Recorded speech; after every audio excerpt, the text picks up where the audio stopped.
മിശിഹായിൽ പ്രിയമുള്ള സഹോദരി സഹോദരന്മാരെ, പ്രിയമക്കൾ, ഇന്നേ ദിവസം യോഹന്നാൻ അറിയിച്ച നമ്മുടെ കർത്താവ് മിശിഹായുടെ പരിശുദ്ധ സുവിശേഷം 12-ാം അധ്യായം 50-ാമത്തെ വാക്യം, saint John's gospel chapter 12 verse 50.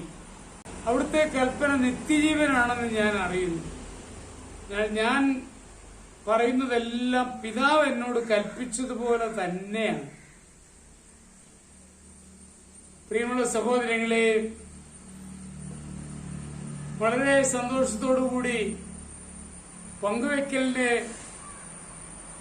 അവസരത്തിൽ ഒരു അമ്മ പറയുകയായിരുന്നു, മകൻ ട്യൂഷന് പോയതാണ്, ഒന്നിച്ചിരുന്ന് പഠിക്കുവാൻ വേണ്ടി പോയെങ്കിലും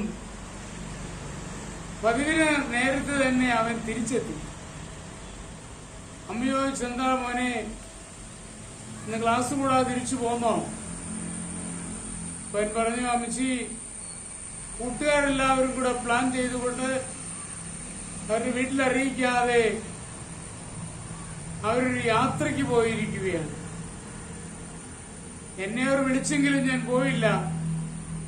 കാരണം എന്റെ ചാച്ചനും അമ്മച്ചിയും ഒത്തിരി വിഷമിക്കില്ലേ. അവിടെ ഞാൻ അവരുടെ കൂടെ പോകാതെ തിരിച്ചിങ്ങോട്ട് പോരുകയാണ് ചെയ്തത്. കുറച്ചു നേരമാണെങ്കിൽ പോലും നിങ്ങൾ വിഷമിക്കുമല്ലോ എന്ന് ഓർത്തപ്പോൾ എനിക്കതിന് സാധിച്ചില്ല.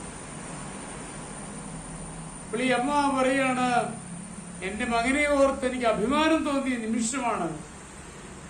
അതെ, നല്ലവനായ ദൈവം തന്റെ മകൻ ഏത് വഴിക്ക് പോകണം, ഏത് രീതിയിൽ പോകണമെന്ന് നിശ്ചയിച്ച് നമുക്ക് വേണ്ട മാർഗനിർദ്ദേശങ്ങൾ നൽകിയിട്ടുണ്ട്.